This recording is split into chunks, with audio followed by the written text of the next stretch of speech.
and everybody can hop in now. Let's hope. Let me know, Melba, and I think it was Sandra, if you guys are back on and there's no sound, let me know. I've tried to fix everything that I know how, and it looks like everything is working. So let's hope it's working. All right, guys. My name is Misha. I talk about insulin resistance.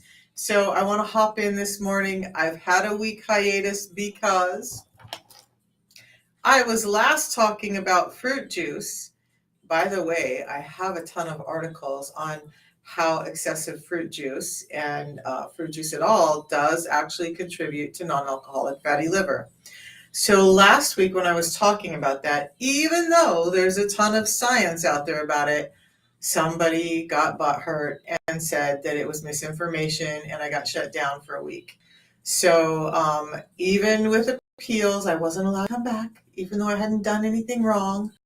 So let's talk about everything that's leading into insulin resistance, why you're getting sick and why you're not getting better. But more than that, I hope that some of you guys are back with me now, and I appreciate you putting up with all the craziness that is my life. But where is everybody coming in from this morning? And can everybody over on Facebook, YouTube, Twitter hear me? Because a little bit ago you couldn't. So pipe in and let me know if you can hear me. That would be helpful. I've tried to fix everything. If not, I'll have to abandon over there. So, all right, where's everybody coming in from? I know I should not wear light colored shirts because the letters blend into my shirt and then it's hard for me to see. But I happen to be in Maryland. Crazy, crazy thing. I used to live on the west side of the U.S., grew up in Idaho, Montana, Washington. So, yep, cowgirl, yeehaw, kind of. I wasn't ever a cowgirl, but farm girl. Skelly, I did you get my message? I texted you, like, I have missed you so much, honey. So good to see you in here. But a year ago, next week, a year ago, I moved to Maryland. Big move, you know. No shame on you, honey. Life gets busy. Like, I don't reach out to everybody all the time either. And I have times where, like, my poor family.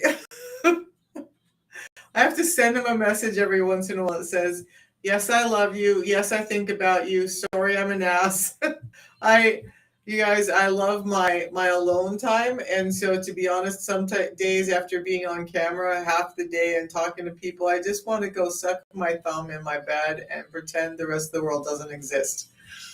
That's my life. But so I get it, Skelly. Sometimes stuff happens, but I have certainly missed you. All right, guys. So where's everybody from? Let me know. And let me know what you guys want to talk about today. I am still talking about insulin resistance, my favorite thing in the world to talk about. Because why? Because it changed my life. Understanding it. When I first started this journey, I didn't understand it. I just knew that I had doctors that weren't helping me. I had done the nutritionist thing. I had done the gym bro, writing all my macros and all my workouts, and it still wasn't working. I was in some ways healthy and in a lot of ways not. And everybody was like, I don't know what to do with you. I've never run into somebody like you. So it's not so easy when people hop on you and they're like, oh, you just need to count your calories. You just need to work out more. You don't care, whatever. That's so much hooey. And so many of us are suffering from that and not getting answers. And it's devastating. And people stop it. Stop shaming people because you don't know what's going on in their life. So at the root of all of this weight loss is actually a thing called hormones. And so if your hormones are under control, great. If your cortisol's level, if your insulin's good, if your estrogen is good, if your testosterone is good, leptin, ghrelin, all of these things are amazing, then you're going to have an easier time turning things around than somebody who doesn't. Hey, Jason. So understand that it has more to do with hormones than it has to do with calorie counting. This is just one of the doctors, but Giles Yao, like I always flash Dr. Bickman's book, Like I'm a book reader. Everybody picks on me because whatever room you go to in my house, there's going to be books. Books. This bookshelf is half empty because they're all over the house. Why We Get Sick. A lot of the information I talk about is from Why We Get Sick. Amazing book. If you guys haven't read it, go read it. This doctor I just discovered a couple of months ago. His name is Giles Yao. He wrote the book Why Calories Don't Count, and he wrote this one called Gene Eating. And it talks about why one person can do type A thing and another person can do that and not have that help them. So our genes do have everything to do with how we gain and lose weight and why calories don't count. So you guys, when you have these people who are just like, oh, it's all about the calorie counting. It's just science. It's just science. Count your calories. Do you know that the science says they got the calorie counting thing wrong? That it's not just science about counting calories? That it's not all about that? Hi, Ian. Can you hear me over there? YouTube, yay! I love it. All right, so you guys stop all of that. Also stop, I just saw a video I did. You guys, I hate looking at my videos from a couple of years ago. Yuck. But there was one where I was talking about stop staring at the scale, and I still go by that. When we're trying to lose weight, when we're trying to get healthy, understand that you got to get your body healthy first. Healthy weight loss will come when the inside is healthy first. But if you're just striving for weight loss without paying attention to what's going on in your body, you're going to be losing more muscle mass in the first place. You're going to be destroying your metabolism. And you're going to have problems all the rest of your life. So look, there's all these people saying, eat every 2 hours, eat before you're hungry, all of that. Like I bought into that in my late 20s, early 30s too. Yeah, it seemed to work for a little bit, but then all of a sudden I don't understand why it's buffering so bad. I've restarted. I don't know if it's the internet. Maybe I need to restart the internet. But is it buffering over here on TikTok as well? Is that what's going on? Because it seems like I'm on the struggle bus this morning. You guys, I live in an area. I love the area I'm in, but then I get here and find out that there's no cell tower near here. So internet, phones, and everything are a little difficult, even though it's a wildly productive area. Okay, great. Thanks, you, Sheree. TikTok filters you. Okay, good. I'm glad you moved to YouTube. You guys, I do have multiple channels. So if it's not working for you on one channel, if you're on TikTok, check my profile because I have YouTube, I have Twitter, I have Facebook, and I'm trying to get ready to go live on Pinterest as well. But look, let's talk about it. You guys, I appreciate you so much, by the way. I appreciate all of you guys. What is it that you're suffering with?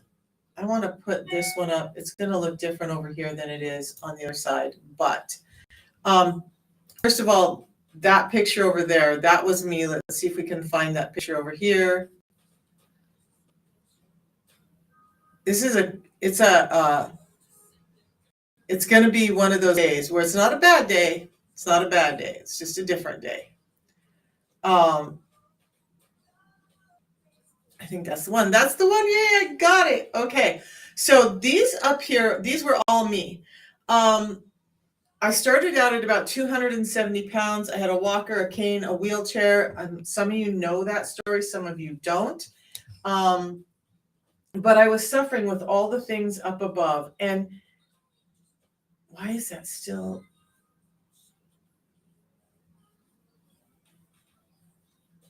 Ugh. Technology. I am not technologically illiterate, but technology is giving me hiccups lately. All right, let's do this again. Guys, I promise I'm going to get my shiz together here in just a minute. All right, so why won't that go away? There we are. Yay, we figured it out. Okay. So look, the more important thing is you're still loving FGS, doing good besides rehabbing a meniscus tear. Ouch. I've had those. Meniscal tears are never amazing. How long have you been doing the Feel Great system, Copen? And would you mind sharing with everybody your story, what's happening with you? So I am going to be talking about a protocol that helped me get from that 270 pounds to where I am today at just over 210, and actually get rid of the walker and the cane and get back to the gym. I go on walks every morning now. I'm more active. I wish I could get videos, but like the other Wednesday night, I was at my grandson's house and he loves to sort of, he's all boy. He's all boy, but he loves his Nana, partly because his Nana's a big 3-year-old. But we went out in the backyard until it was too dark to see and played sword fights, chasing around the yard. The whole thing. It's hilarious. It's hilarious. But 2 years ago, I wouldn't have been able to do that because I was in so much pain. It was hard to just walk. So when that little boy would come over, thankfully, he was little at the time, we would primarily just sit on the couch and do something because Nana was too tired and too much in pain to get up and do anything. Not now. So it changes everything. And so I want to talk about that protocol, but I'm going to talk about insulin resistance a little bit too. Because insulin resistance is really at the root of what's going on with most of our health. Sarah, that makes more sense now. Skelly, I'm like, I don't know who this Copen person is. Oh, you guys, my life, my life. So Sarah started in July of 2022 and completely reversed her diabetes within the first 3 months on the system. So mine took about 6 months to reverse. It's different for everybody, but like Sarah, and by the way, Sarah, where's my bell? That's amazing, right? But I reversed mine in 6 months. And so, you guys, it takes time. Our bodies are all unique. We all have different lifestyles and different things going on. I happen to have had a lot of trauma in my life, so my body's taking a while to heal, but it's healing. I'm doing better at 59 than I was at 55, and that's amazing. So look, let's dive in. Does everybody understand what insulin resistance is and why I keep talking about insulin resistance all the time? So really at the nuts and bolts of it, insulin resistance is that we're eating too often, and the food that we're eating, which is everything, it's not your poor choice of food, although that can contribute, but our food is turning into sugar or energy in our system too quickly. We're eating too much of it. It's causing the need for this hormone called insulin, and it's causing that need a lot. And when that happens, we have chronically high insulin. That means we become resistant to it. So basically what happens is the cells, and every single cell in the body is susceptible to insulin. But when there's too much of it, just like anything else, the body starts to be like, no, I don't want it. So here's insulin, like this tanker truck, trying to deliver all of this energy to all of these cells so that they can grow and be healthy. But the cells are just tired of insulin continually bothering them. So they start to shut down and they're like, nope, don't want any more of you. I'm not going to listen to you, don't care. And even when they need the energy, they're not taking it up. So that's insulin resistance. And what happens is, why the weight gain? So they used to think that weight gain happened and then you became insulin resistant, that you got heavy and then you became diabetic. What they're now understanding is that the insulin is what's putting the weight on in the first place, and only when those fat cells, so when the insulin can't deliver that energy to anywhere else, it starts putting it in our storage center, which is our fat cells, right?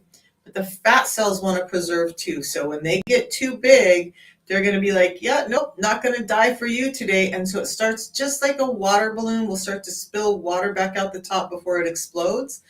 That's what your fat cells will do. They'll be like, nope, we're just going to shove this right back out. Don't need it. Can't take it. We're not going to have it. Now is when your blood sugars go up. So you got heavy because insulin was delivering excess energy and those cells got too full. And then finally it spills out into your blood sugars. And now you're diagnosed with diabetes. Okay. Insulin resistance comes first, and it all comes from too much food that's turning into energy too quickly, too often in our body. So Sarah says she had many skin takes and they're barely there now. She feels calm, cool, and collected in her brain now. She started at 293 and is right at 249 today. And her diabetes is reversed. So that's really good stuff, right? How and Sarah, how many medications are you on now? One of the things I like to talk about on this side of the tracks, like if you're a big medication advocate, go to your side of the tracks. Go to your side. Because I'm staying over here on my side. You're not ever going to convince me that those medications are better. Now, there's times when medications are useful. I get that. And I will jump in when they're necessary. But when we have a dietary disorder, something that's driven by the food that we're eating causing the problem, why do we think that if we're not addressing the food and the nutrients that we're getting in, that giving a medication that doesn't give you any of those things is going to fix the problem or do anything but make it worse? So one of the stories I like to tell is when I worked in medical, I was rooming a patient and I'm doing her history and all her vitals, and I get to the point where I have to ask her about her medications. And she literally looked up at me and was almost in tears and handed me 2 bags of medications. And I was like, what? And she said, I can't even deal with writing them all down or understanding any of them. She goes, I have a hard enough time just taking them all. You go figure it out. I can't do this anymore. So it took me over a half an hour in an EMR that's auto-populating as I'm typing all of these medications, and I couldn't get them all in. So what I did notice in that was, as I started going through, I saw that one medication was probably where she started, according to her history and the issues she was having. It probably all started with one medication, and that one medication caused other complications. She ended up with another medication and another medication, and those created more. And then all of a sudden she has 2 bags of medication that are primarily driven from the root of one medication that she started out with. I also had 2 family members who worked for Big Pharma. I am not an advocate for medications when they're not necessary. Let's be clear about that. Sometimes they're necessary. So I just don't like them. But if you can find a system that's natural, that's addressing the root cause, then that might be the way you want to go, right? So that's what I chose. That's what Sarah chose. We chose to take and say, okay, insulin resistance is the problem. We understand that we're getting too much food. It's turning into sugars too quickly. And that part of the problem is that our foods have been stripped of things like enzymes and nutrients and fiber. So I was just listening to another doctor speak the other day, and he said the one nutrient that we are missing the most that we need to address is fiber. And he talked about how it takes a variety of fibers to do the job in our gut, that this whole buying a canister of one type of fiber is not going to do the job. So that's what we've done. And the protocol that we use involves taking a specific blend of fibers before we eat, and it's reversed her diabetes, my diabetes, and gotten my blood pressure down from 180 over 150 to normally every morning 112 over 74. I think the highest reading I've gotten lately was 117 over about 74. So in reality, that's my qualification, is that I suffered with everything above. Nobody could help me, not even my doctors. And I found the system and started changing my life, and I lived it, and I'm here now. Oh, honey, you have no idea. It's in my medical chart, and you don't have the right to, and I don't need to show you that, but yes, it was. You still take a water pill, Sarah, that you probably don't need, and an SSRI They cut it in half. You were on the highest dose of metformin and high blood pressure meds.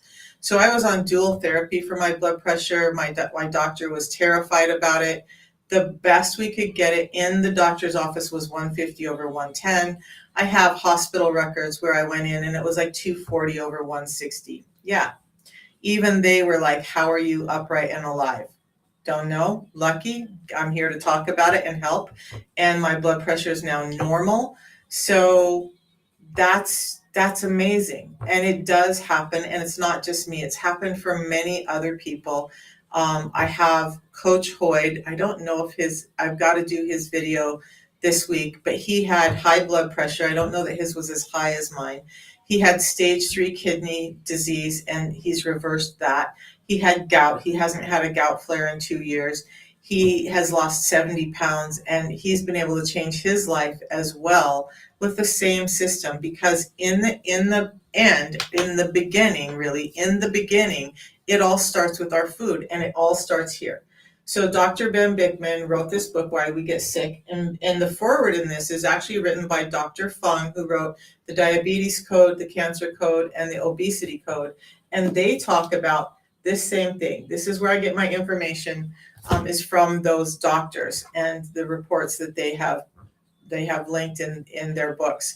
So it does start with insulin resistance first. And insulin resistance, because I'm talking about mental health a lot this week, insulin resistance is very highly linked to anxiety, depression, panic attacks, Alzheimer's, Parkinson's, autism, and I just found some more research yesterday, the day before, because somebody was asking about bipolar, where more than 50% of people with bipolar are also insulin resistant. And in pre-trials, they're starting to show that by addressing the insulin resistance, they're reducing the bipolar effect in these people. So they're saying that they're doing more research into it because they're now believing that insulin resistance is actually a driver of even that. So it affects everything in your body. When you start to become insulin resistant, and this is from Dr. Bikman, he says that you get insulin resistant in your brain at the same time you get insulin resistant in your body. So when your brain's not getting energy, when you're developing plaques and tangles in your brain, likely as a result of insulin resistance, when you are having neurons that are not working properly, all of that leads to these mental or neurological issues. So yeah, there's a real link to that. And just like there's a link to the gut microbiome being off with insulin resistance. So all of that really does happen. And I know my daughter was severely depressed. I had depression, not only because of the high blood pressure, but because I was terrified that I was going to die. And I would lay in bed several nights a week just crying, begging God to take my life because I didn't want to live this existence anymore. I don't have those nights. Even on a hard day, I don't have those days anymore. I don't have the emotional outbursts. We have people who have ADD and other anxiety and depression problems that have gotten better as well by addressing their insulin resistance. So when you start to understand the wide sweeping, you can Google it, sir, ma'am, whoever you are. And by the way, if you're really being supportive and curious, I'm fine with that. But when you start to drop over that ledge, you're gone. Okay, so you can Google that. It's out there. I just had to restart my computer, so they're not all up now. But yes, there's studies out there, you guys, for all of this stuff. And actually, Dr. Bikman doesn't talk about the bipolar in here, but he talks about the other things, and those studies are all linked in this book. But so many other doctors are starting to talk about this and understand that 93% of us, in a 2022 study, they said that 93% of us are metabolically unhealthy. In 2018, a similar study said that 88% of us were metabolically unhealthy. So just in those 4 years, we jumped up 5% in how metabolically unhealthy we are, or 5% in the occurrence of how many people are metabolically unhealthy. And that's huge. And where does metabolic disorder and metabolic disease come from? It comes from the food we're eating and how it's processing in our bodies. So, and that all leads to insulin resistance, because insulin is just a hormone, but it's a primary hormone, meaning it takes precedence over almost every other hormone in your body. And when insulin is out of control, it's going to make the other hormones be dysregulated in a number of ways that I just am not ready to go over this morning. I've done videos on them, I've done talks on it, but it causes dysregulation of other hormones, your leptin and ghrelin, your hunger and satiety hormones, cortisol, your stress hormone, your sex hormones, estrogen, testosterone, and the hormones that lead in and out of those. So insulin resistance is really at the core of it. So I want to talk about insulin and the other metabolic hormone that's primary, glucagon. Okay, so insulin, if we look at things as being yin yang or black white, insulin is anabolic and it wants to hold on to things. It wants to store things. It's a saver. It's an energy transport hormone, but it's also a fat storing hormone. It blocks fat breakdown and it blocks fat burning, but it encourages fat storage because it wants to keep the energy in your body. So, because it's so important in getting energy to the body, it takes precedence over glucagon, the other side of this picture. Hold on, Sarah, I'm going to tell that in a second. But glucagon is an energy spender. So it wants to eat up the energy that has been stored. So when insulin is out, it's saying, nope, you don't get to take what I worked so hard for. So we have to get insulin down so glucagon can come out and help burn off the fat and get rid of junk cells. So fasting can fix it. Yes, that's how Dr. Fung does it, with a lot of intense fasting. So for Skelly and I, what we've done is a protocol that helps support that fast and allows it to be sustainable in our daily lives. Now, in the last 6 months or so, I've been playing with a number of fasting techniques because I have other health issues that were born of 40 years of injury and whatnot that I'm trying to clean up in my body. So fasting helps, but how many people think that fasting is doable for them? Because I couldn't imagine doing an intermittent fast, much less a days long fast before I started the system. And so, yeah. So now I can fast my 16-8. Right now I'm doing a 36 and 12 fast to try and help clean up some of those junk cells, get my liver and my heart working more properly since all the years of abuse. What Sarah says is bye-bye. Not bye-bye to Sarah, but I'm just not doing anybody who's disrespectful. So Sarah says she saved money on her groceries by not buying snack foods, and she no longer drinks copious amounts of coffee, and she was going to Starbucks and Dutch Bros daily before she started the protocol. So yes, this is a direct selling thing, and we used to have the products in like Walgreens, Walmart. What we found is that people just weren't getting the support they needed to be able to have someone to help them understand how to use the product, how to do like the intermittent fasting and what foods to eat and all of that. So they opted, I think like in 2016, to start doing it by direct sales. And it's fairly new, not new, it's been around, but you're just not hearing about it in the US, because in reality, when this protocol came out is about the same time that metformin came out. And so, yeah, it just got kind of pushed to the back burner because Big Pharma is not making money when we're selling you a food-based product. So the protocol that Skelly and I do, if we understand that fiber's been stripped out, nutrients have been stripped out, and that's what's causing our problems. Fiber, why fiber, you guys? Because fiber is there. It's like, so two things we need to understand. When you eat protein, you need to have fats But when you eat carbohydrates, they should be wrapped in fiber, because fiber is what slows those carbohydrates down and protects you from them hitting your bloodstream too quickly. But in our fervor for bigger, better, juicier food, we've stripped fiber out so we can get that high glucose, high, you know, it's not high satiety, but this highly delectable food that we're so addicted to today. And the fiber being gone means that that food is turning into glucose too quickly.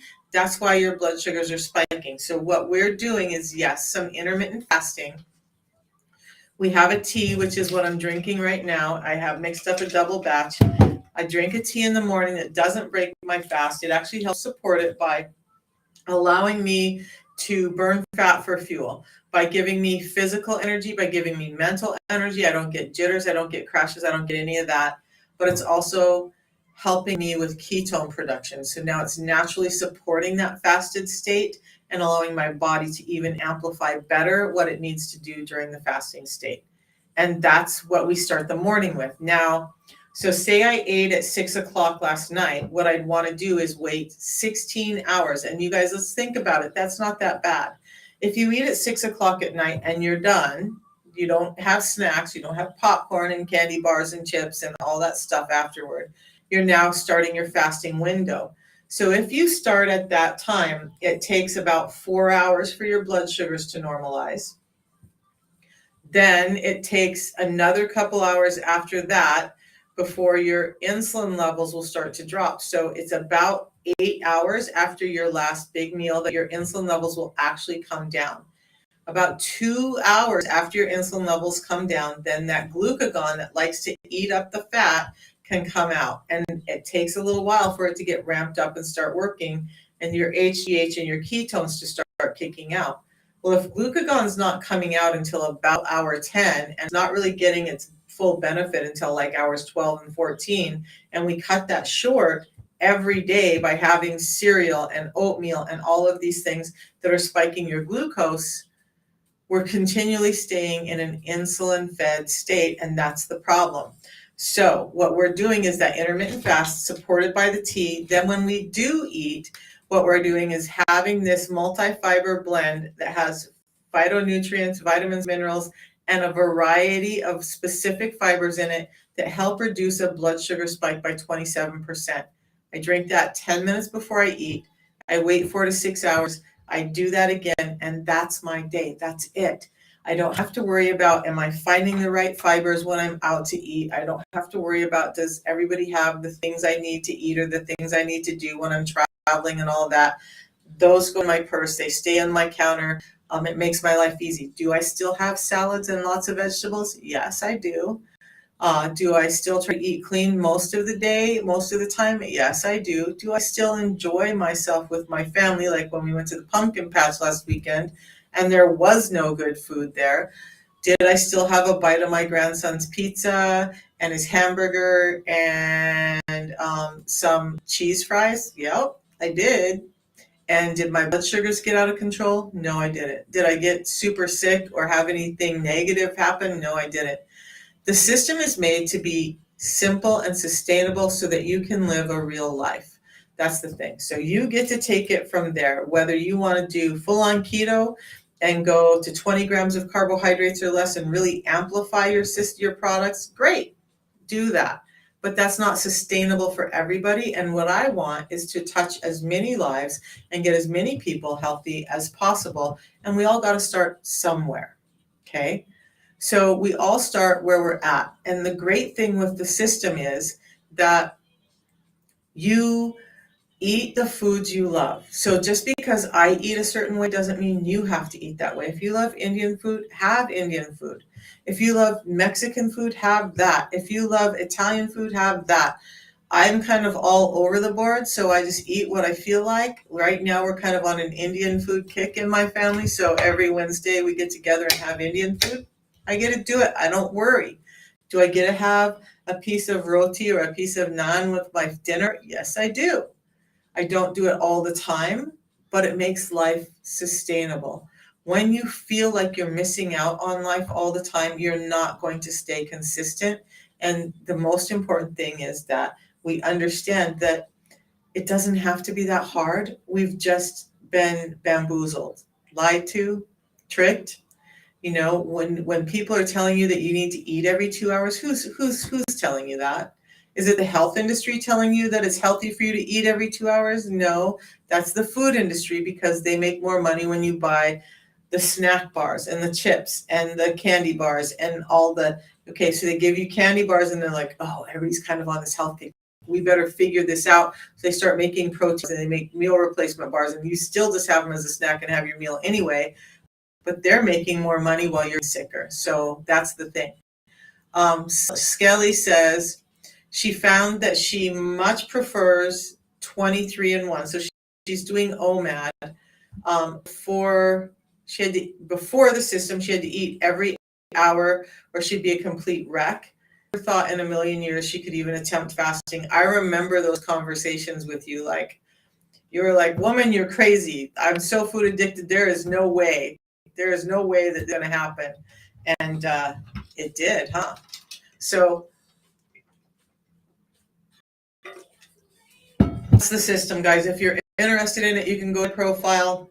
There's a free ebook in there. I'm going to talk about simple steps that will help you overcome your insulin resistance, whether you're doing the protocol or not. I really want people to get healthy. This worked for me when nothing else. Of course, I want to share it with as many people as possible, because look, I had 3 joint replacements. I've had my gallbladder removed. I've had a number of things. My heart is healing from all those years of really high blood pressure. I don't want anybody else to go through that. First, I'm going to share it. Both of my daughters and 2 of my grandchildren are on the same protocol because it works. My granddaughter, who's now 11, was diagnosed with prediabetes at 9. And she was resistant, but her mama finally got her to start the protocol about 3 months ago. Guess her blood work came in, and she's no longer pre-diabetic or diabetic at all. All of her lab numbers are in normal range. She's lost weight, her skin, her moods are better, and we have my little granddaughter back. She's not this moody little crabby little thing, because insulin resistance affects your brain as much as it does your body. Hey, Cindy. So understand that the system does work. It's natural food products. And I think a lot of people miss this. It is in the PDR, so you can have your doctor write a prescription for it, and you can turn the prescription and the receipt into your insurance and see if they will reimburse you. And a number of insurances have, because it's not just sorry, I really don't want to bash anybody, but it's not a Herbalife or any of those other things. There's actually, it can be prescribed. And we actually have a doctor in Wisconsin, a cardiologist, who is prescribing this to every single one of his patients, because he believes in it. After he tried it, he was kind of skeptical, but he tried the system, realized how good it did into it, and now he prescribes it to all his patients. So there's that. You started fasting on October 10th. So tell me about your fasting. Are you doing intermittent fasting? Are you doing just like a full-on fast? Are you doing water fast? Are you doing a dirty fast? What kind of fasting are you doing? I'd really like to know. So I don't know if I've heard this yet, Skelly, but I started because, like, look, last spring, like, I was doing really well. I lost all this weight. I got everything better, but all started having these stabbing pains under my sternum, and I was sick a lot all night long, and I couldn't figure out what was going on. And so I started tracing things back and realized that I started having problems slowly about a year before, when my gallbladder got removed. So I was having severe gastritis and a number of other problems where my stomach actually blowed up and looked about like this, even though I wasn't gaining weight. It was just this inflammation and bloating in my system. So I started diving more into fasting. I have never stopped the system because that's what's keeping my insulin levels down. But the fasting and the autophagy that goes along with has been helping clean up some of those junk cells. You guys, we turn over cells about every 9 weeks. And hey, Florida cop, it's been a while. So I've been doing more so this spring I did like a 7-day fast, and then I got brave and did a 10-day fast, and then I did a 5-day fast at the beginning of October. And now there's a lot of science behind this 36 and 12 doing now. And the nice thing with the 36 and 12 for me is it allows me to feel more in control with my ADD. So I don't feel like I'm like doing completely like, oh my gosh, I got to do this for another 10 days or another week or another whatever. Now I'm just like, I can make it one full day. Last night, and it happens to me every night about 6 o'clock, I'm like, dude, I'm really hungry. But the other part of my brain comes out and says, hey, make it 2 more hours to bed, wake up in the morning, then for 12 hours tomorrow, you can eat the food you love, and then we're just going to keep through that. Yeah, exactly, Florida cops. So that's what I've been doing for 3 weeks now. I ended up losing about 10 pounds, not a ton of weight, right? But what I'm noticing is things are firming up, tightening up. My skin is tightening up. I have a lot more mental clarity. I just feel I have more control. I have more energy. I feel like I'm moving easier again. But I also feel like understanding what's happening with autophagy. I have no proof because I know scans and stuff. But what I'm looking for is, thank you, Skelly. It was good to see you. I'm going to text you later. So I like to believe that we're positively impacting my liver, my heart, the 2 organs that I'm most concerned with after all those years of insulin resistance. I have not done the dry fast yet. No, I haven't. I'm not sure. Like I'm going to do this 36 and 12 in January. So maybe after the first of the year, I'll consider doing a dry fast, but I have not done it yet. And so Cindy doing a water fast, 1 meal, 24 hours, 1 meal, repeat. So that's an OMAD. Okay, yeah. So great. Hey, Vic, welcome in. So we're talking about insulin resistance. I do a protocol, but I am also pairing it with some fasting, and I'm playing with different methods of fasting to see what does good for my health. So with this 36 and 12, I still am I'm doing a lot better now with the 36 and 12 than I did with the 5, 7, or 10-day fasts that I did. I just have my tea. So I have a combination of teas, and they don't break my fast. But I have this herbal mate tea, and then I have a matcha tea that I will have during my 36-hour fasting period. That and water is about all I really drink, outside of some electrolytes. I'm really leaning into adding electrolytes more, and knowing that my energy levels are going up. Now I did buy, I don't sell them, but I did buy the LMT electrolytes, and I'm going to do the 30 challenge that they have to drink those every day. It's interesting. I got the chocolate ones. I would probably try a different flavor next time. I love chocolate, but I don't like the chocolate salts. So electrolytes, tea, and water is what I'm doing on my 36-hour period. The tea is each tea gives me a little bit of nutrients that are still healthy and still allow the autophagy to go on. I talked to Bickman about it. So with the 36-hour, correct me if I'm wrong, but why I'm doing the 36-hour fast is, yes, at like hour 14 and 16, we start having some gut clearing out. We start having fat burning, and our fat burning is really kind of starting to ramp up at hour 14. But it's like hours 18, 20, somewhere in there that we start really burning up. We're turning over those junk cells. So between 24 hours and 36 hours, we've really kind of maximized the amount of those junk cells that we're going to turn over. If you continue it from 36 to 72 hours, the benefits of that are really not expanding much more, and it's harder for people to do. So you do a 36-hour fast, you're getting this 12 hours of really great autophagy and cellular turnover, and then you eat for 12 hours.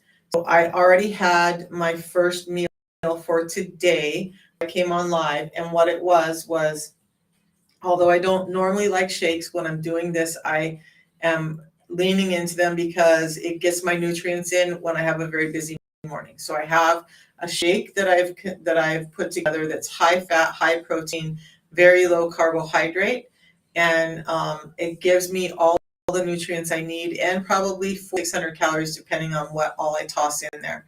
Sometimes I have spinach and avocado in it and a little bit of mint to help that, but they're great tasting shakes and they're satisfying. Then in hours, I'll probably have something like chicken eggs or sausage and eggs, high protein, some fats, and then if I'm hungry or if I, for some reason, I feel like more nutrients, maybe I'll have another shake in the afternoon, and then I'll have whatever I want for dinner. Really, we had the last Fed day was Wednesday, and so we had Indian food, we had butter chicken, we had curry chicken, we had I know I will say it wrong. We had palak shot and we had chaat, we had samosa chaat, and we had roti and we had naan. And the kids had rice. I didn't add any rice because I figured the roti and the naan was more than enough.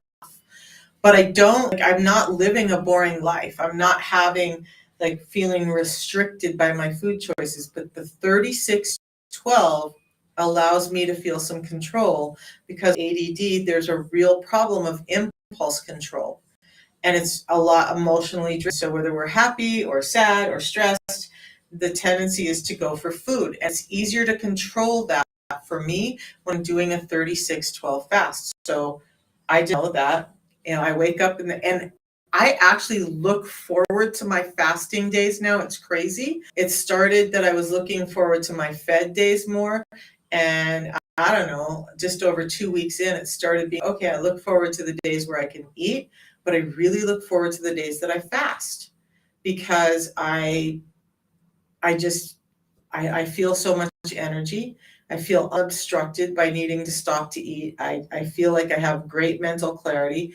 I understand, I think it's partly mental for me and understanding how much change is occurring inside of my body when I'm having that autophagy go on. So you guys have questions about it, input with it, because I am no expert on fasting. I'm finding ways of fasting that work. And I have lost about 10 pounds doing the 36-12 in 3 weeks. So fasting or intermittent fasting is my lifestyle. Interestingly, I will not do another 36-12 fast until after Christmas. But because I'm such a geek, I sat down and mapped it out. I also believe in changing it up once in a while.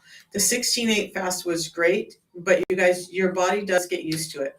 So I don't feel, and if you listen to people like Mindy Pels, who I listen to because she's really great for women and fasting with your hormones. So I would pay attention to what she has to say. But we get used to a certain type of fasting and our body goes, okay, this is what we're doing. And you got to kind of break it up. So after this fast, I'll do some days of 16-8 again. I'll have a couple of days of 12-12 when I planned on days when I'm going to go do stuff with my family. I'll have some OMAD days. And then I'm going to do some days. I haven't decided. I probably will still stick to a 16-8, but I'm going to do the double. So double protein, double vegetables for 3 days, no carbs or very low carbs, just for 3 days. But so I have it all planned out, how that's going to look. So I'm rotating through different types of fasting to kind of shock my body and get it to continue to do the work I want it to do. So fasting should be all of our lifestyle, some type of fasting. And fasting just means, going for a longer period without eating. Most of us are just eating all the time, and it's making us sick. So our bodies as human beings were meant to fast a little bit. And fast is like this big scary word for people. It was for me. Like I was so terrified of it. But we're not talking about like these 30 days in the desert fast and only drink water or whatever. I'm talking about just allowing your gut to have time to start regenerating stem cells in there. By the way, my gut issues, the IBS and stuff that I suffered with since my early 20s, got better by doing the system and the 16-8 fast. And I've done a couple of cleanses, uh, parasite cleanses over the last 2 years to try and, like, I'm on a mission to fix my body, but I also want to live a real life. But doing this 36-12 fast, one thing I will say, and it's a little bit personal, but everybody needs to know, is those gastrointestinal issues of IBS and stuff have gotten so much better doing the 36-12 because your gut is starting to rebuild, and not just the cells in the gut, but the microbiome in the gut. So one doctor was saying, and I can't remember, but it was just like a slice, like a 1-inch slice of our intestine has billions of microbiota in there, more microbiota in 1-inch section of our gut than people on the earth today. Okay. Yeah. Vic, yeah, anytime. Like, this is an open discussion. Like, yes, I talk about the protocol and I want to help people with insulin resistance, but the fact is that fasting is key to getting your insulin under control. And if you want me to explain that, because I know you weren't here during that part, I'm more than happy to explain what happens with your hormones and why fasting is so important. I'm kind of the person who needs I need to have that trigger to say, this is why I'm doing this, and then it kicks in for me.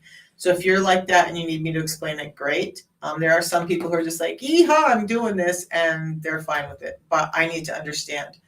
So, yeah, the microbiota in our gut, just that 1-inch section, and how Florida cop, do you know how much? I haven't looked at that again, and I don't want to misspeak how long our colon is, but just a 1-inch section has more microbiota in it than our entire world has people.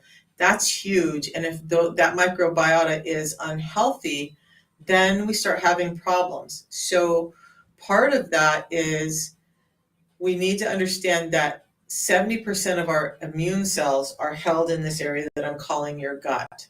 Okay. So they're not produced there, but they're stored there. And that intestinal system is your largest organ, and it's leaching out, good or bad, what's going on in it into the rest of our system. So thyroid, heart, liver, kidneys, skin, eye, all of that is affected by what's going on in our gut. So if the microbiota in our gut it needs to be balanced. What I call the negative microbiota, we need them, but they get overwhelming, and then we have sugar cravings, and we have yeast infections, and we have skin infections, and we have all this other stuff going on. So we need them balanced. And the protocol that I do in combination with fasting, this helps feed the healthy microbiota, not putting probiotics in my body, but giving my own microbiome the stuff they need to feed on.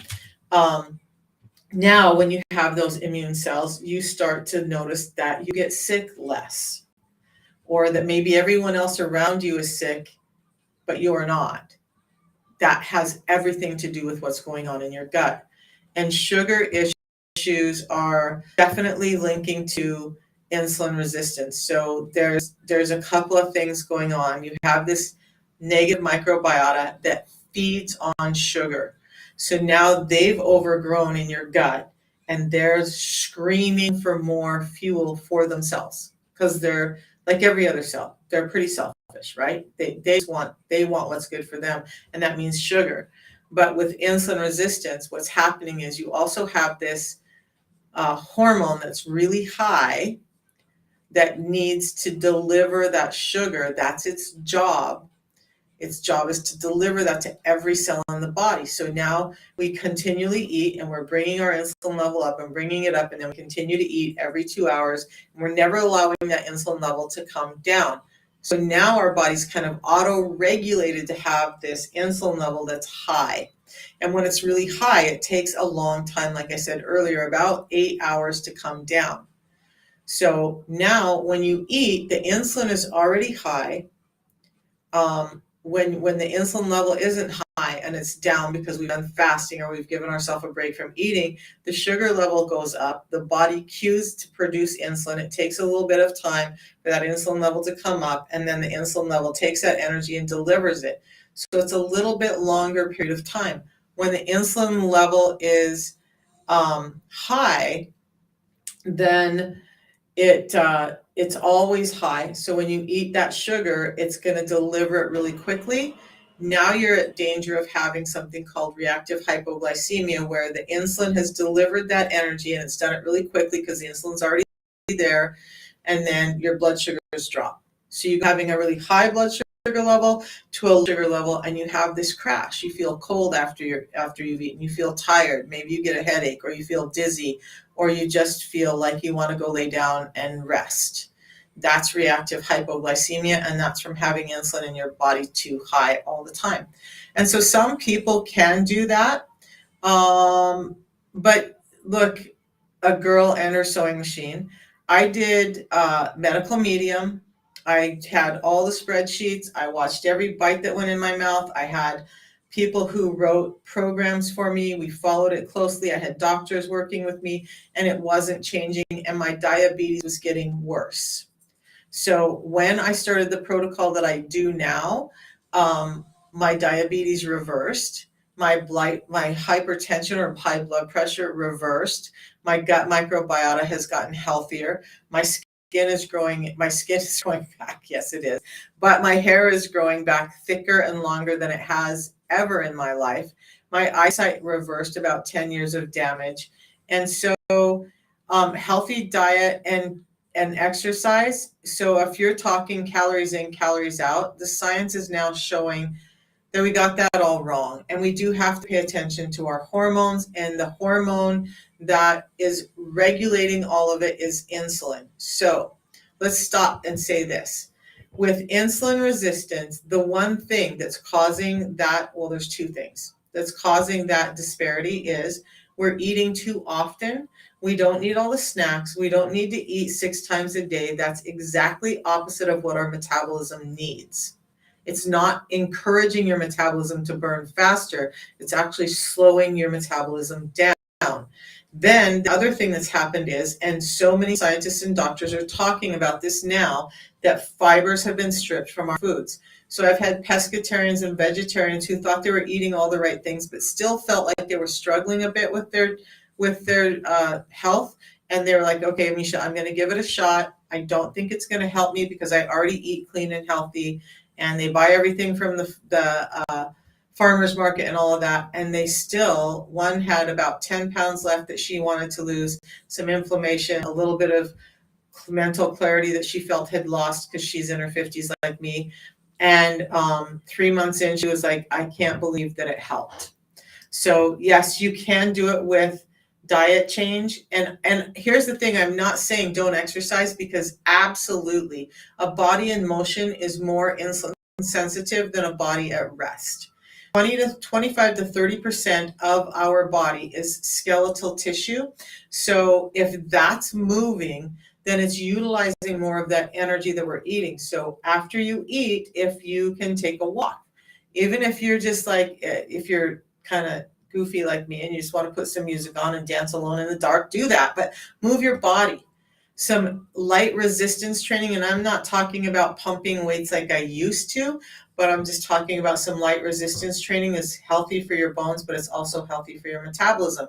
So you're not wrong in that, but I think that for many people, there's just more to it than that, like there was for me, because I actually had physicians tell me there was nothing they could do for me. And the protocol that I'm doing now, which is just a natural tea that gives me energy, starts the fat burning, blocks my hunger, doesn't give me jitters, it gives my brain components that it's not been able to get, and then a pre-meal drink that I have before my first 2 biggest meals of the day. That's changed everything for me when all the other stuff didn't. I did keto for 10 years. I was a world champion power lifter in my 50s. I brought home gold every championship I went to. I worked out 6 days a week, 3 hours a day. I was on a strict diet of less than 30 grams of carbohydrates a day, and I still wasn't getting better from all of the things that were wrong. Weights and aerobics. There you go. Change your diet. And that's great. For some people, they can do that.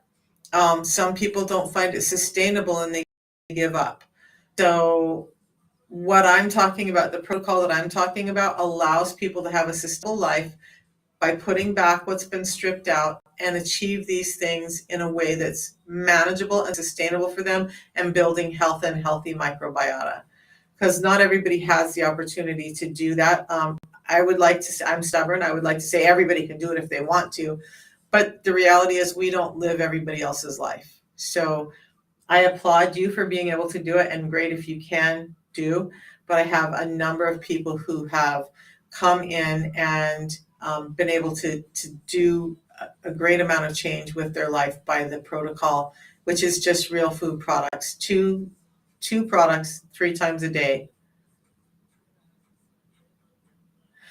Right, Finley? So this is a lifestyle too, I get that. But so there is the product, and you can get it by going to my profile link, and I'll show you what that is, and you get coaching from me for free.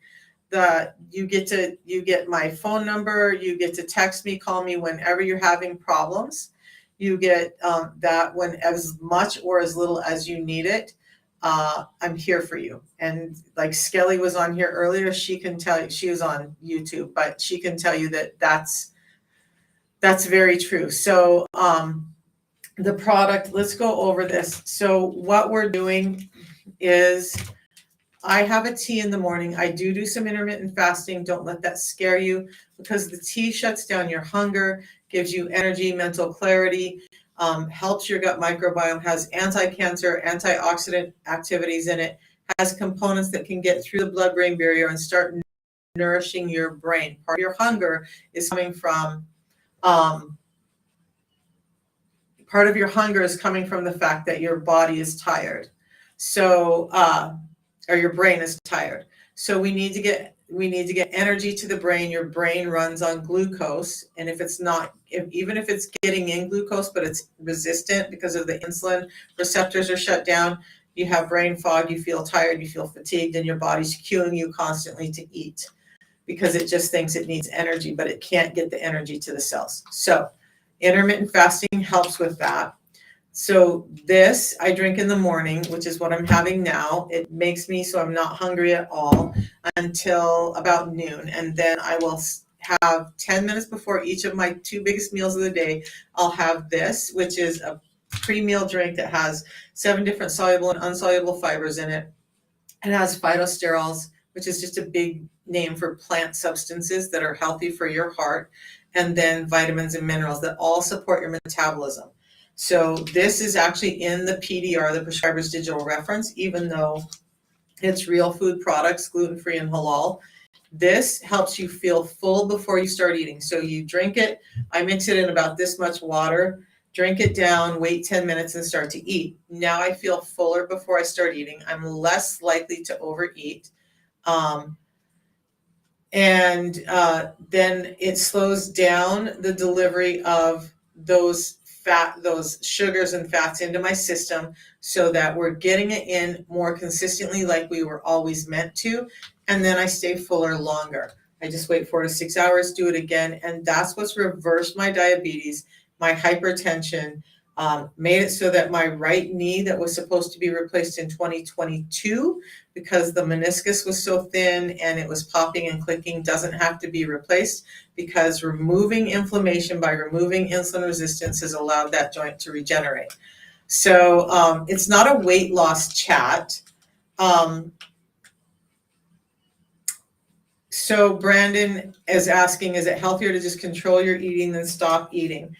So there's a lot of science out there that talks about intermittent fasting and how good it is for us. And if you understood the way that your hormones work and what's happening in your body when they're present, then you might understand your own question better. So when we eat, we spike our insulin. For most of us that are eating every 2 hours and eating far too often, especially in the modern food environment we have, our insulin is getting spiked continually high. Now, once it's like that, we have this chronically high insulin. It's called insulin resistance because our body cells start being resistant to the hormone that's trying to deliver energy to the body. Now, it takes about 8 hours for that insulin to come down. So if you're constantly eating, all you're doing is spiking the insulin up. And what you need to understand is that insulin blocks fat storage or blocks fat breakdown, blocks fat burning, and increases fat storage. Because one of the places it delivers energy to when it can't get it to any other cell, the primary place is your fat cells. And so if it's in control and it's out because you're eating constantly, it's not going to allow you to burn fat. So you can keep eating every 2 hours and you can restrict your calories. But what happens, and you guys, you can Google it. There are tons of papers from like the Cleveland Clinic and the NIH and a number of other places that talk about calorie restriction. When you do this calorie restriction, what you're doing is you're down regulating your metabolism. Now your metabolism isn't working as efficiently because it's saying, hey, we're just not getting calories in all the time. And so we're going to restrict this. And then it down regulates that metabolism. So now you have a lower set point. So maybe you were eating 2,000 calories before. You do this calorie restriction, and now your body says, okay, we've restricted down to 1,500 calories. And over time, the body says, well, that's what we're going to get to work with. So that's where we're going to regulate our metabolism to. And then it takes 4 to 6 weeks for this to happen, but it can take upwards of 6 months for you to be able to upregulate your metabolism back to 2,000 calories, but now you're fighting this uphill battle. So controlling your eating, and what happens if you have ADD like me and a number of other people, and there's impulse control. Like I do really good, but I do have some impulse control. So I do fasting because it allows the intermittent fasting. It allows this insulin to come down at about hour 8, about 2 hours after it comes down.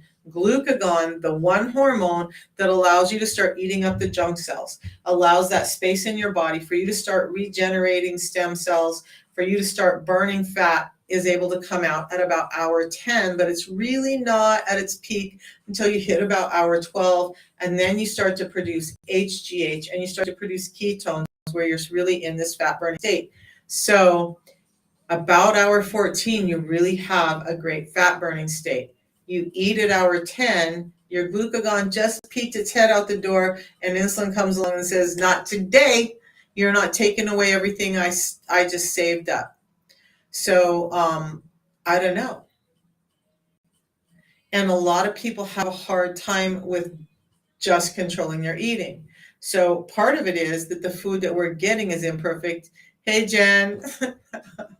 Yay, you dropping in. And Jen is a nutritionist, and her channel is Fiber and Fasting. She talks about a lot of the same stuff there. So you guys, it just is that we've been misinformed. So, okay, I'll use a stronger word. We've been lied to. If you had an industry that the more you could sell, the more money you made, you would want to convince people that they needed more of your product, not less of it. That's what's happening with the food industry. There is no science behind eating every 2 hours being anything good for your metabolism.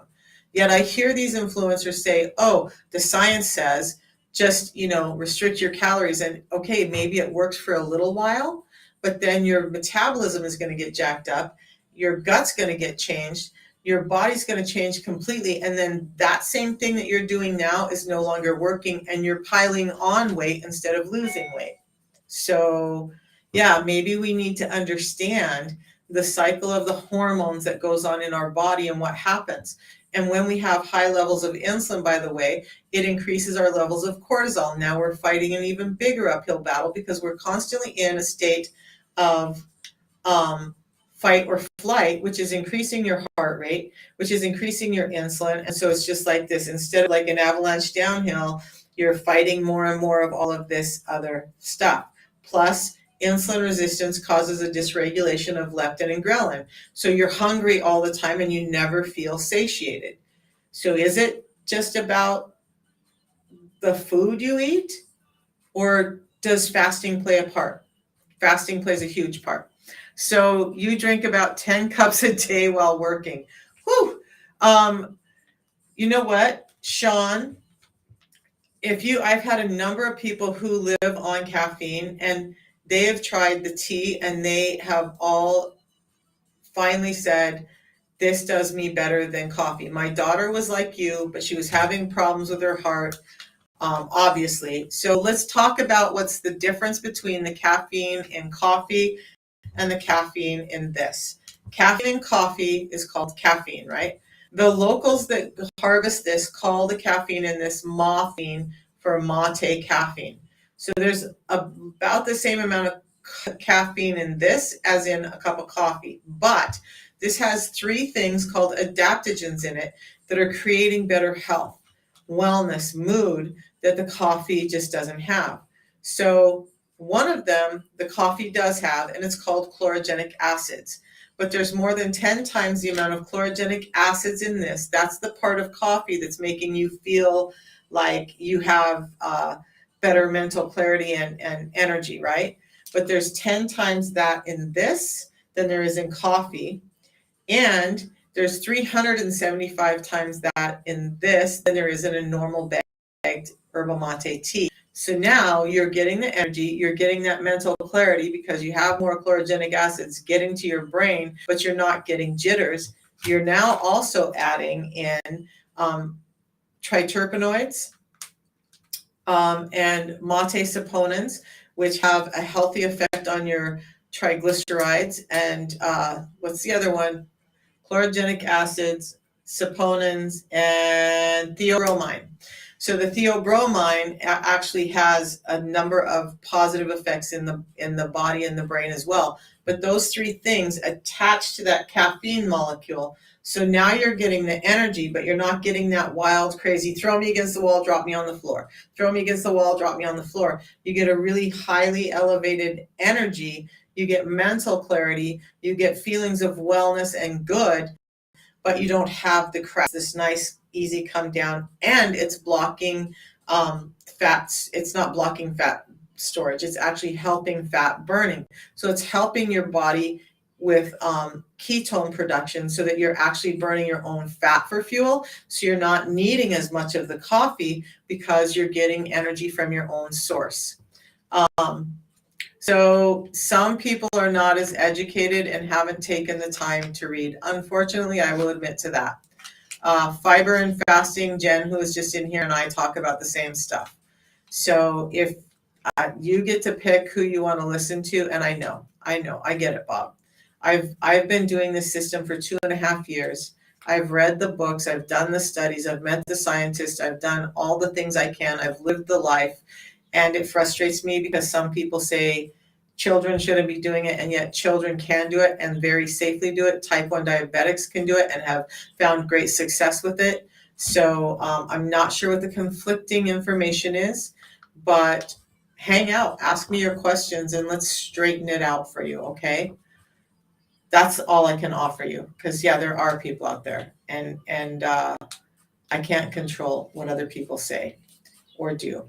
And I know it gets confusing. So find the one you trust and listen to them. Read the science, read the studies. By the way, it is in the PDR. So there is scientific studies and clinical trials with all of this. It's in there because it's been proven to work. Are you in Maryland? Because that's the only way you could take me for dinner. Okay, so any other questions, you guys? And I hope I've answered your questions. Hopefully. Okay, all right. So in the first week, I want to encourage you to, Sean. One thing, it took me a while. So for the first 6 months, I just did the system. I didn't do anything else.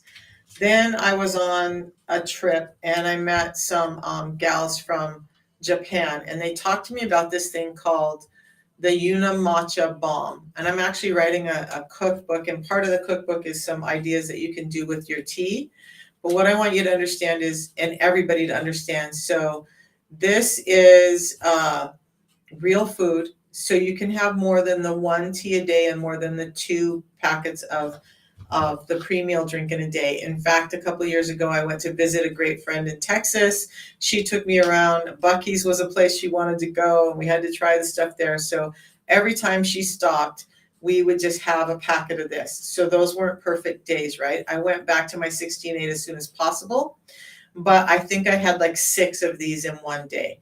So I had one before appetizer. We got all talking. It's Texas.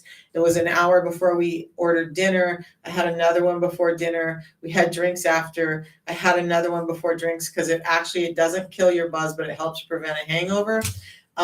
So there's that. And the tea, you can have the tea more than once a day. So I have it in the morning. If I'm feeling like I have a super busy afternoon, or like I'm with my grandson and we're going to the pumpkin patch and we're walking around in the cold, I'll have a second tea for the extra energy because it's just giving me goodness. So I'll tell you what it is in 1 second.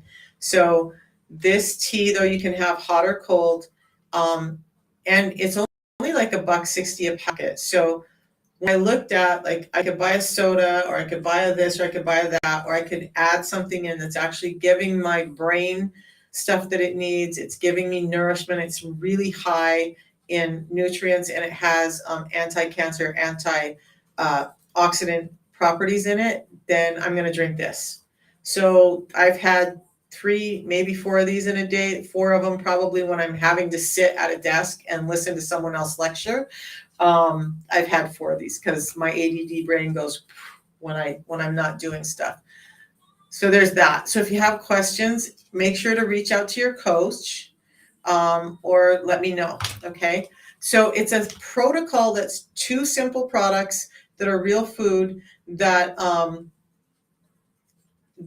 I do at 3 points in the day. And then I'll tell you how I prepare my food. Okay. So I have this tea in the morning. It shuts down my hunger, gives me mental clarity and energy, allows me to burn fat for fuel, allows me to be in that fasted state where all the good stuff in my gut is starting to reset and all of that's happening. Then when I do eat, I go through a 16-hour fast. When I do eat, I have this 10 minutes before. I just mix this in this. I'm a lady, so I just take one of these in my purse. I don't put it in this much water. The lid closes tightly, so I just drop that in my purse and take it in. You can mix it in a glass at the restaurant if you want to do it that way too. 10 minutes before, it helps me feel full before I eat, slows down the delivery of sugars and fats into my system, and then I stay fuller longer because the food isn't just running through me, it's sticking with me longer. So I don't have breakthrough hunger, not looking for something to eat a half hour after I just had a meal that makes me feel like I have a food baby, all of that. So that's it. A tea in the morning and a pre-meal drink 10 minutes before each of my first 2 biggest meals of the day, combined with some intermittent fasting and some reasonable body movement. That's it.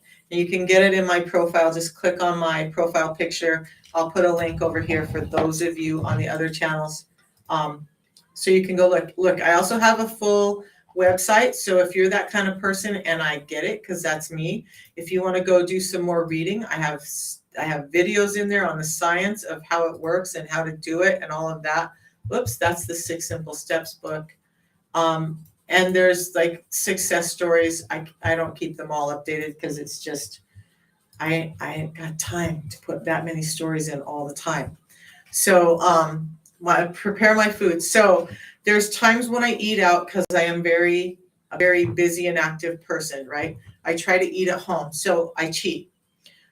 When I have my breakfast, my first meal is generally, hey, Liddy Lou. My first meal is generally 2 eggs and some kind of meat, like steak or no nitrate sausage or something like that. So the brain fog, Daphne, it's actually both things combined, and I'll tell you that in a second. Go to my profile. It's the top link in there, you guys. It's about $5 a day in the US. It's a little more than that in Canada, but it's available in Canada too. So my first meal is going to be high proteins and high fats. They're more satiating and they don't spike your insulin as high. My evening meal, I'll have whatever I want. I've never been a huge pasta or rice eater. So it still is a lot of protein. Sometimes it's chicken, sometimes it's steak. I don't eat hamburger a lot, but I might when I do the double, which I'll explain that in a little bit. But because I live alone, because I don't want to like ruin food all the time, I do use Factor, and I do their keto meals. All once in a while, I'll do something else. So they're high in protein and high in vegetables and that kind of healthy carbohydrate. So I usually have a factor meal every once in a while, but the rest of it, you guys, I just focus on eating healthy, high protein, high fat. So maybe I have pepper steak and some vegetables one day. I oftentimes try to about every day add in a pear because they're high in chlorogenic acids, high in fiber, and lower in carbohydrates than other fruits. The chlorogenic acids are key for me with the pears. Metabolism and mood, right? So it just varies. We had Indian food the other night, so it's a fried spinach, and then we had curry chicken and butter chicken. We had naan, we had roti. So it just depends on the day. I eat pretty simply most days. So I have chicken wings when I want them. I prepare them how I like them, with whatever sauce I want at the day. I just try to make sure that it's lower sugar sauce on them or make my own. So this thing that's helping with the brain fog. So it's a tea that I drink in the morning. And I actually buy more than one box of tea a month because I love the tea, and it costs me less than going out for a soda every day. And we all know the fizzy drinks, although I love them, are bad for us. So I drink this at least twice a day. But for you, just have it once a day. It's going to start to get components to the brain, nourishment to the brain, so that you can start to combat that brain fog. But the other part of it, because this alone doesn't do it, is getting the insulin down. And that we do by having this 10 minutes before I eat my meals, which slows down the carbohydrate delivery into my system. And it's been proven to slow down that spike by 27%, which is huge. And so that getting the insulin under control is what's going to help with that. In the meantime, this supports the insulin levels in your body coming under control, supports healthy blood pressure, and it's getting components to the brain.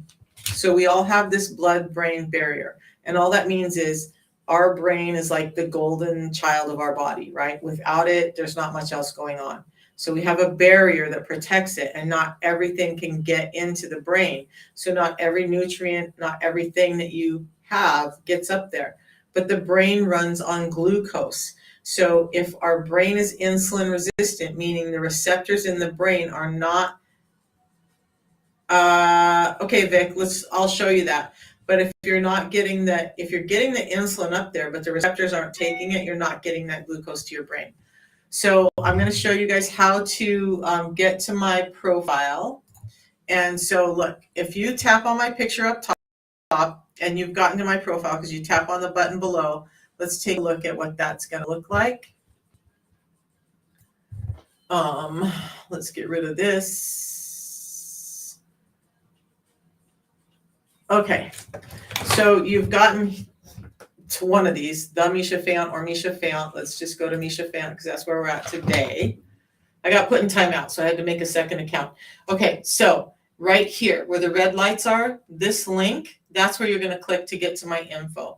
When you click on that link right there with the little link in front of it, that's going to take you to this. Okay, so you can order the system on this one. There's all of my other platforms are listed here as well as a way to get a hold of me on WhatsApp down there towards the bottom if you need to just have a conversation and see if this is right for you. Okay, and then my recommendations, including the books and the bile salts and the MCT that I use. I'm not selling those. That's just there for you guys' benefit.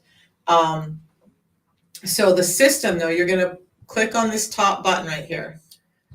Okay, and that's going to take you to this page, and it says Michelle Fayant. I'm trying to get that switched to Misha. My given name is Michelle, but I've gone by Misha for like 30 years.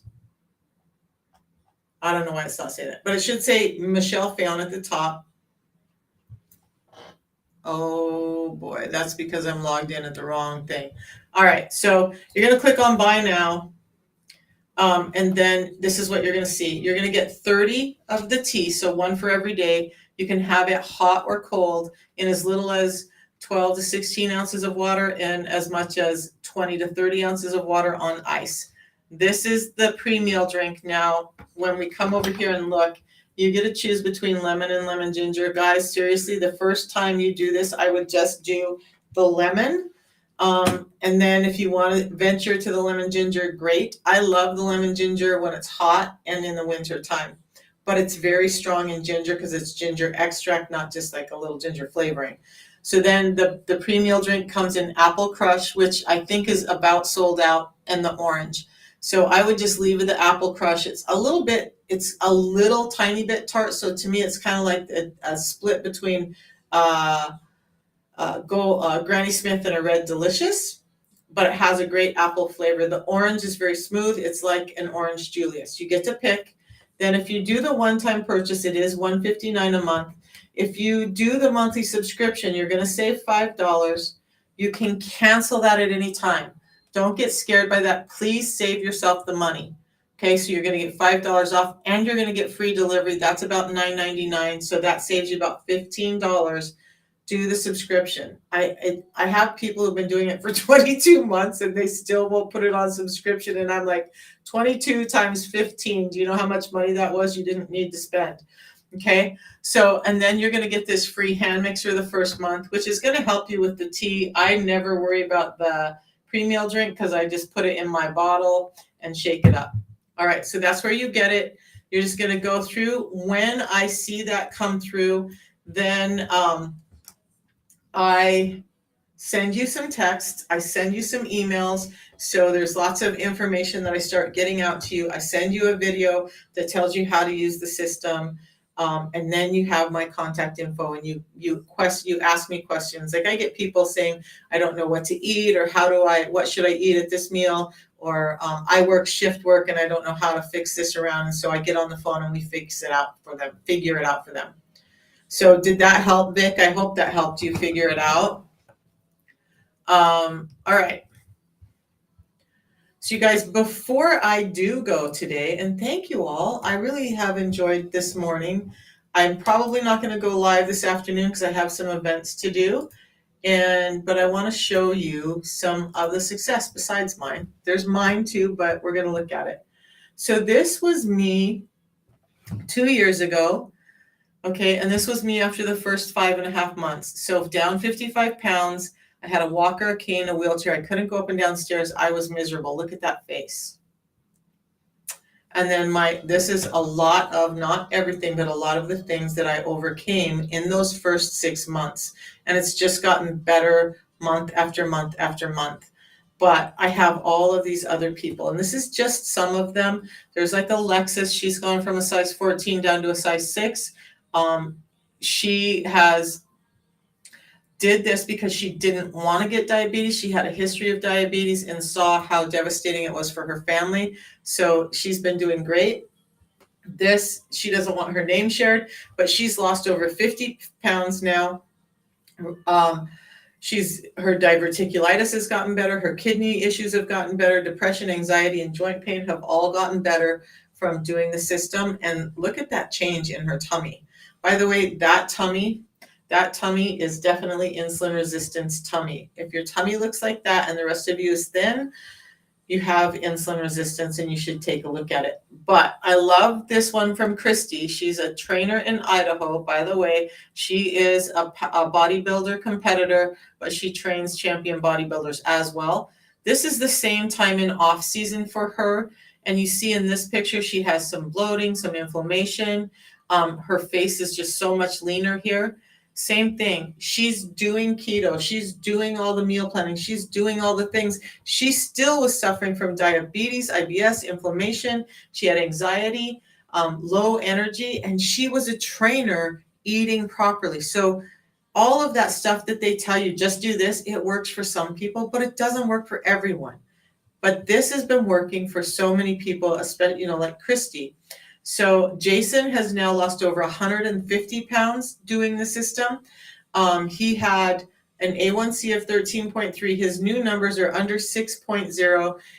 He's lost 150 pounds. His hypertension, his hyperlipidemia, his sleep apnea, chronic fatigue, chronic pain, and his eyesight have all gotten better. He didn't share it at first, but he's been sharing it now. He had low testosterone and erectile dysfunction, and that's much better for him now too. Reversed, he's feeling fine and dandy now in that way.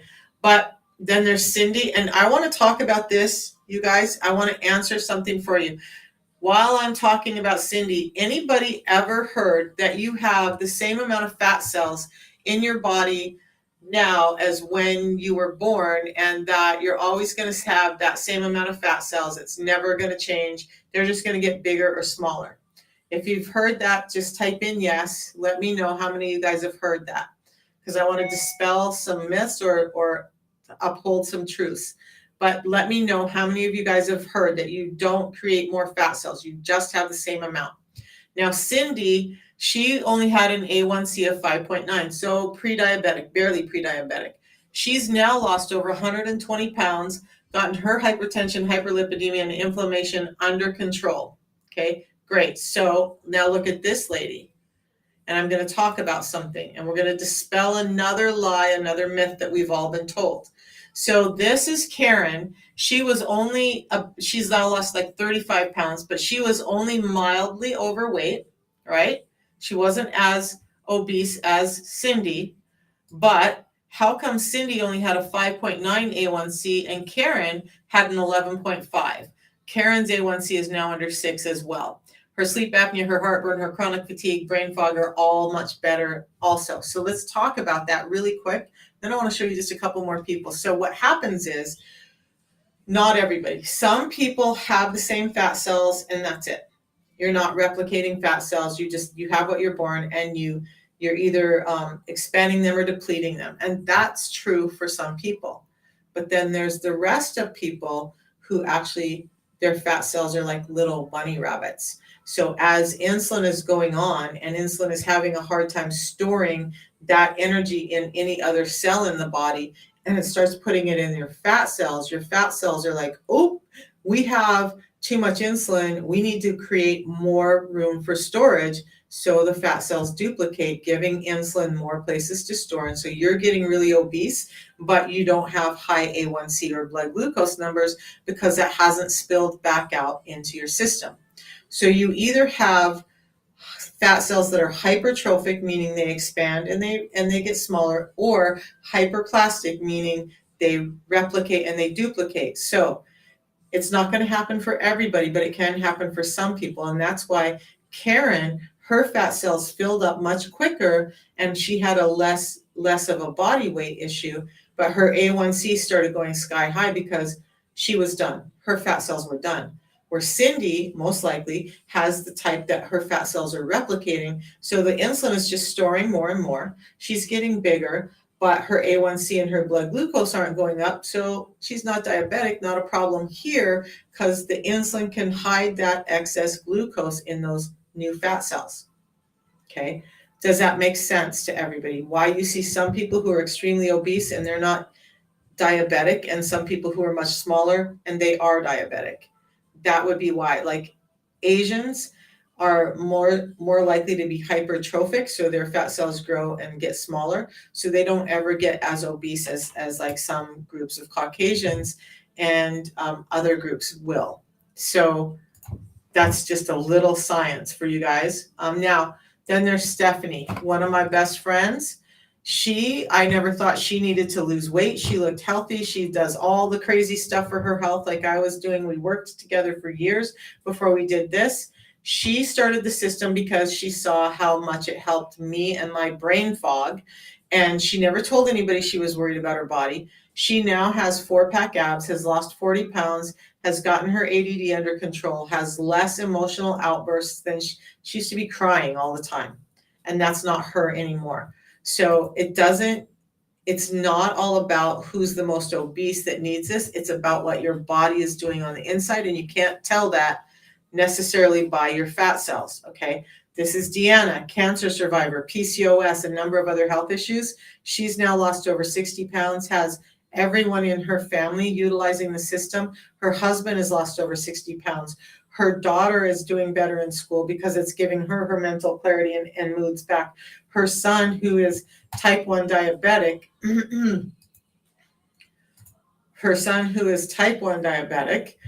lost over 35 pounds, got his moods under control, almost has non-existent use of fast-acting insulin, and has reduced the load of his regular insulin by 40%. So youth and type 1 diabetics, yes, they can do it, okay? If you have questions, just come ask me. This picture is up just because of my feet. When we talk about edema and neuropathy, this was me when I started the system. Every day when I would wake up, my feet would look like that. Swollen, starting to bruise, neuropathy throughout them. I had to buy a size bigger shoes. I couldn't wear my athletic socks anymore. It was painful to stand or walk on, much less all the other joint issues. A year later, after being on the system, I'd gone to, which one was it? Panama. And so we were on planes, off and on planes and in airports for over 12 hours. I came home, pulled my socks off, and my feet were not swollen. Even with elevation changes and all of that. Does it work for edema and neuropathy? I sure seem to think so. That's why that picture's up there. Okay, so you guys, and there are so many more stories than that. I'm sure you've seen a number of them around. So things like Hashimoto's, hypothyroidism, PCOS, erectile dysfunction, brain fog, headaches. Yes, we're now starting to see that insulin resistance is linked to bipolar even. And I will try and do a video on that because I know people are asking, where's that study? But yeah, hypoglycemia. So low glycemia. Oh yeah. Okay. So what's happening is, more than likely, I can't say for sure what's happening with her. What I would like to say with that is this. When you drive your insulin level up so high, and it's high all the time, remember your insulin now is like a soldier at the ready. Okay, so when she eats glucose or she eats sugars, they're going to spike up, and the insulin's already there to catch it. So it grabs all of this energy and it runs out and it delivers it. Instead of somebody whose insulin levels are down, your body spikes the glucose and it goes, oh, we need insulin. And now it takes a minute for insulin to come up. It grabs that and it starts delivering it out. And you don't have this reactive hypoglycemia. But when your insulin levels are chronically high, it's going to grab a hold of those sugars and deliver them quickly because it's expecting her to put in more sugar. So it's like, I got to clear this out. This woman's eating all the time and she's eating sugar. And so I got to get rid of this because she's just going to dump more in. So you have a sugar spike, insulin grabs that, takes it out to the cells of the body. Now your sugar levels have dropped. So she goes from having this really high level, within about a half an hour, her sugar levels bottom out at about 60. And she's feeling tired. She's getting goosebumps. She may have headaches. She may be feeling nauseous or vertigo, or just like she just wants to lay down and sleep. That's what's happening. And so then every time she's being told to pump more of that sugar in, then it's just causing more of the problem. You'd have to ask your doctor. And so here's the thing, you guys. I am not going to bash all doctors. I've worked for some really great doctors. I've worked for some doctors that were just a little ego driven. Okay. So can we all agree on something? This is your health.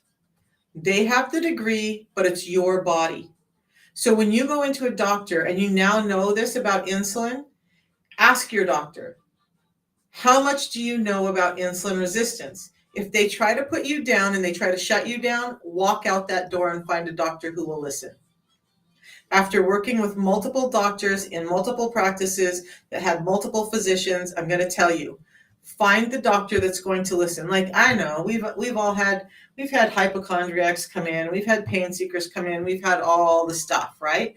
But if you're self-aware and you're doing some education and you're trying to figure it out, and they're just trying to shut you down as if you're dumb, then that's not the doctor. That's not the doctor I would choose. There are doctors out there who know, and there are doctors who will listen, and there are doctors who will be happy to look it up in the PDR and say, yes, try it. If it works, great. If it doesn't, then let's take a look at another avenue. But if they don't ever give you the opportunity and they just want to push a drug, I've seen what happens with all of that too. Okay, so find the doctor that listens to you and understand they're the physician, it's your body. Just like when you take your car into a mechanic and you don't trust the mechanic to do the right thing for your car, are you going to continue to take your car to that mechanic? Even if you don't understand all the stuff, if you understand that that mechanic's not doing a good job on your car, are you going to continue going there? Or are you going to find a mechanic who's going to give your car the attention it needs? Your body is much more important than that car. So let's start taking care of it the same way we would with all this other stuff that we take such great care of. Okay? All right, guys, does anybody else have questions? It's been almost 2 hours now, and I do have to guess. I'm going to tell you what I'm going to do. You guys want to know what I'm going to do here in a minute? This is a stretch for me because I'm good on camera, but this is a stretch. So there's a small shop in town they have cookies. I've never been there, but they're doing a free cookie day today. I'm going to go there and talk to people about diabetes while they're getting their free cookies because I want people to get better. Okay, Vic, you know how to reach out to me. If you have questions, let me know. Go through my website. Please take time and go through that if you feel like you need that. On the products page, there's the Unimati on one side and the Balance on the other side. There's another button there. If you click down on that, there's a whole other page of information on each one of those products. Okay. So you guys, it's been such a pleasure. Yeah, Melba. It's hard. I know I'm probably going to be so exhausted after that, but I'm just like, I see so many people suffering, and I've got to start helping more people and not hiding out in my office and just talking on TikTok all day. Okay. All right, you guys, thank you so much. Have a beautiful weekend. Take care of yourselves. And you have low iron and you're not good at taking pills. So this isn't pills, and low iron. Just a quick tip. You know spinach is good for iron, right? But what most people don't understand is that when you're just eating spinach raw, it's not, the iron in it is not as bioavailable as when it's cooked. So you want to up your iron intake without taking pills. Start eating a lot of spinach that's cooked. Find ways. Like that Marry Me chicken, that Tuscan chicken, throw some sauteed spinach in there. Make like I love chicken, so I do that. But instead of putting it on rice, put it on a bed of sauteed spinach. Just get spinach in, and that's going to help up your iron intake. But if you're eating it raw, you're not getting the iron consumption out of it that you think. Does that help? That's kind of outside of my wheelhouse, but I hope that helps. That's ironic. The cookie thing? And you know what? I'm going to have a cookie. I'll video it. They had some amazing looking cookies. I don't normally, but I'm going to I'm probably gonna today. I'm just gonna have a balance beforehand because today's a Fed day. I don't want to overdo carbs, but I'm gonna do dual duty. And that's the goal, you guys. I can go have a cookie every once in a while. I don't have to be like, oh, I can't do that because I'm on some strict diet that if I fall off, my whole life's gonna end. No, I don't want that for anybody. All right, guys. Thanks for putting up with my craziness. We'll talk to you Monday, okay? Bye. Bye, Melba. No, it's called, let me look it up. There's a couple of places in town, like Flavor. My daughter takes me there. It's a cupcakery, but they have really great sugar cookies. They only have them on occasion. So I'll be going over to Flavor to get her and my grandson each sugar cookie because they're nice and thick. They're not like too crumbly and they're not too sweet. They have like a zombie one, a pumpkin one, and a witch's brew one. So I'll get each one of them one. I can't remember the name of the cookie place. Let me look it up real quick. Bear with me. because I got to head up there. It starts at 11. Oh, really, I'm just looking for ways to get out of my house today.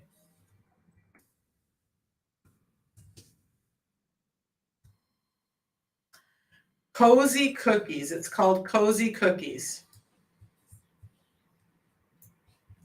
And it's a little family-owned shop. Some of the cookies are like crazy looking. Thank God I'm doing fasting.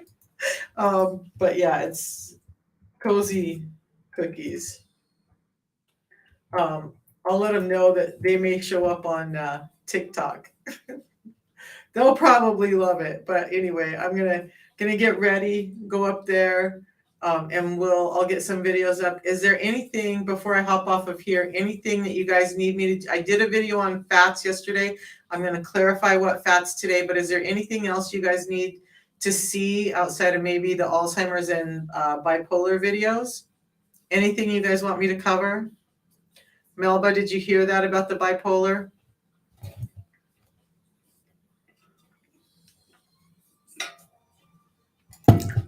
All right. Guys, I'm going to head out.